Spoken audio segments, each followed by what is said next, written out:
Welcome back to Bitcoin Advisors channel. My name is Chris, bringing it to you here from Westlake Village, California. It's bright, it's early, it's Thursday. No, it's Wednesday morning, and we got a lot to talk about, a lot to follow up. Actually, mainly getting back from our, I think our Monday morning update. Still stuck in the 4-hour range, and you can see this wick at 31.4, or call it 31.5, and 29.5. And if you want to front run that range break on the 4-hour time frame, you're looking at 31,000 to the upside and call it 29.9 to the downside. Any kind of a break of the range, and likely going to get the next 4-hour move.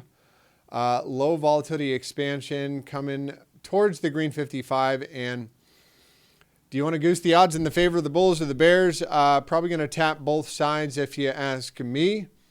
So short term, what do I see here? Well, you can see the RSI is making a slew of lower highs. I count 1, 2, 3.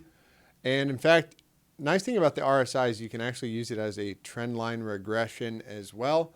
If we do break that trend line back to the upside on the 4-hour time frame, that's going to look good. You want to see a reclaim of that exponential moving average, the white line, and then a kind of a little bounce like this, and that would look good for Bitcoin. So a break and then a retest, and then boom, back in the bullish control zone, and you can get bullish again. But looks like 4-hour pressure is onto the downside. Why? You're going to have a few drives of hidden bearish divergence, prices making higher highs while the RSI is making lower highs. And that'll be 1, 2, 3, and I would expect a move down to the green 55 for a bounce play, probably off the first pass. As you can see on the hourly, on the first pass, we got a nice little bounce. Where did that bounce come to? And this would give us a short-term target, and I'll get done with that. And that's right to the 618. Very similarly, as we look at the 4-hour bounce target, I would look at something like this, back to the 618. So coming up at 30,500 if that bounce move is going to play out to the upside. Now, what kind of economic news and underlying market dynamics do we want to check in on really quick today? Jerome Powell's speech is going on right now at 6:30 a.m. What is that guy doing up so early in the morning? I don't know. But today on the economic calendar is the Jerome Powell speech, and good trade balance came out bearish for the dollar. And then tomorrow, I think, is a little bit more impactful. I think it's jobless claims tomorrow, but definitely Powell's little speech today could... continuing jobless claims tomorrow. I know they got some decent housing data yesterday. And let's see, do I see anything else? That'll be Thursday and Friday. Does anything major come out? And I just think it's odd. Well, I got this going here. Fidelity, Ready's new spot Bitcoin ETF. You got BlackRock doing the same thing, and all the other guys, Van Dyke or Van Eck and Gemini and all those guys that applied years before. There's been, I don't know, I think 30 or 40 Bitcoin applications for ETFs. They all get disapproved. But the hype is pumping the market right now, surrounding the fact that, look, obviously if BlackRock decides to diversify some of their $9 trillion in assets or whatever it is into a spot Bitcoin ETF, well, obviously that's going to put more demand on the shrinking quantity of Bitcoin available in the marketplace. So more demand should equal more higher price. Needless to say, that's it out of that one.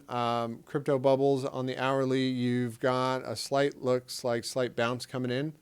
On the day, though, most of the altcoins are red. I don't know how FTT is managing to get a decent bounce. And you can see open interest actually came down from 10 billion down to 9.8. So slight tick down, and price moved down, and that's what you would expect. And then we've got the leverage ratio, which is ticking up here.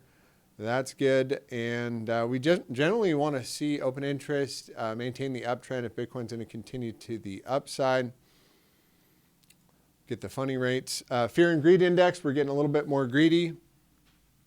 And what else I want to point out? So we have the 4-hour bearish divergence. We also have it on the daily, present on a candle body basis. And what am I talking about? Well, a bit of a disputed fact on the interwebs, and that is how to define a local high. And I define it by closing below the prior wick low. So, you know, in some cases, close enough is close enough to call that a high. And this is another high. If we do close anywhere here or lower, and that is below 30,200, you are going to have 2 drives of bearish divergence coming back from this high right here.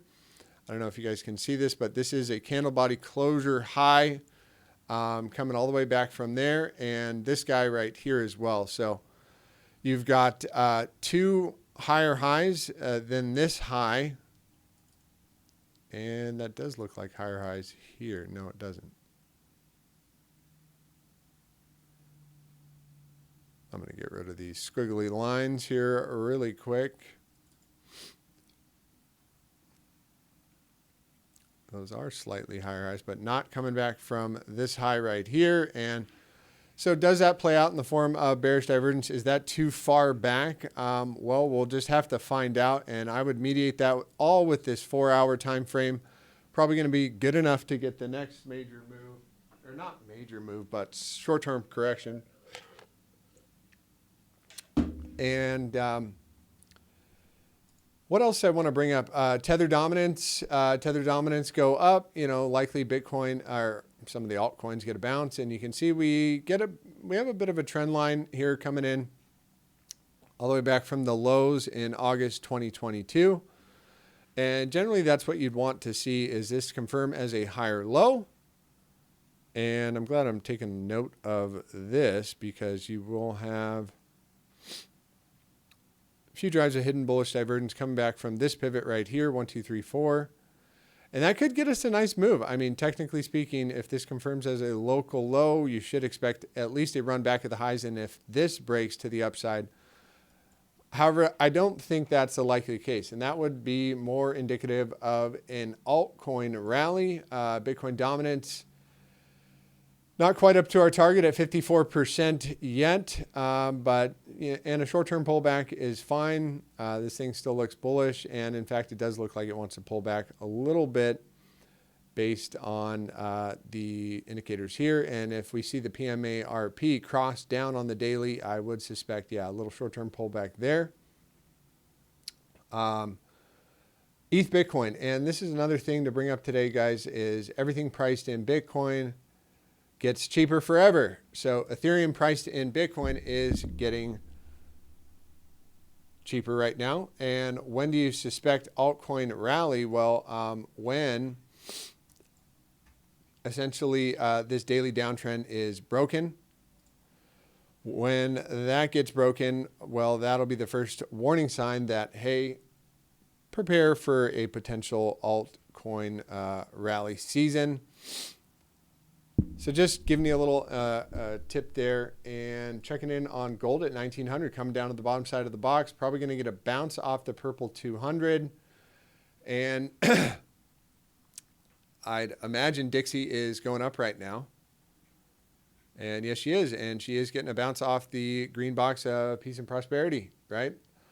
Or death and despair. And really, it's peace and prosperity below the box on this one. And this one looks like about to put in a massive higher low here, confirming any kind of a daily closure above here. And I look for a shot right into that green box. But, you know, we are coming into a nice little trend line. So dollar down, risk assets up, still been the recent trend, and dollar up, risk assets down.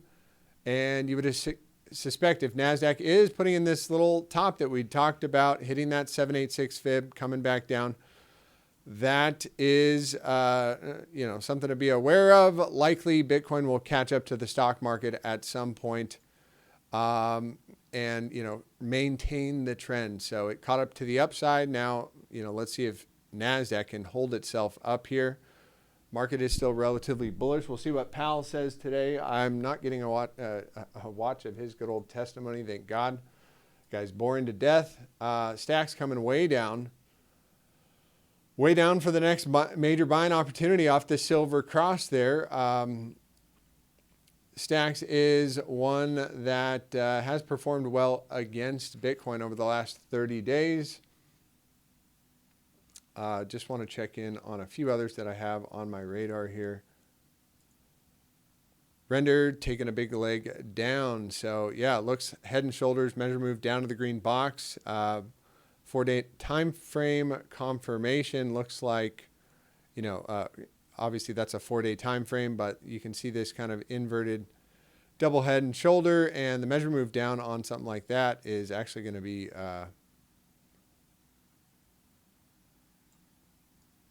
pretty far down. And short term, I am looking down on this one. Let's see what the 15-minute says. And if I got to pull out my credit card and buy some render shorts. Just kidding here. But this one does look like it is spilling it out right now, and I might want to do that. All right, render mana listed, I believe, in the lawsuit. GMX and DYDX look like they're coming into some major buying opportunities, getting pretty discounted from the all-time high price, but you do have the silver cross, and it's going to be hard to perform well against Bitcoin as long as that ETH target is down. Silver also hanging out in the green box, still has a chance to bounce here. We will see how that does, but any kind of a daily closure back below 2211, probably going to come down and test that trend line, which I do imagine you would bounce from. Silver, yeah, big demand for commodities, probably going to go up. You look at most of the commodities like orange juice and sugar and everything out there that's a commodity generally performing well in this. Is it inflationary? Is it deflationary? What kind of environment are we exactly in? Fetch also big green, red candle. So looks like market is starting to pull back in general, and we covered pretty much everything. Tether, total market cap, looks like a Bitcoin chart to me. And overall, yeah, so short term we said a couple drives of bearish divergence, test the green 55, maybe come back and bounce it right back to 31.6, stop out the last few wicks up here at the top end, and then judge it from there. So mostly range bound at the moment until we get a clear break of that range on a 4-hour time frame if you're aggressive, 12-hour or a daily, and that's probably going to do it for me. And with that said, I hope you guys have a blessed and highly favored day. I'll bring back some more crypto updates and TA for you guys tomorrow. Take care.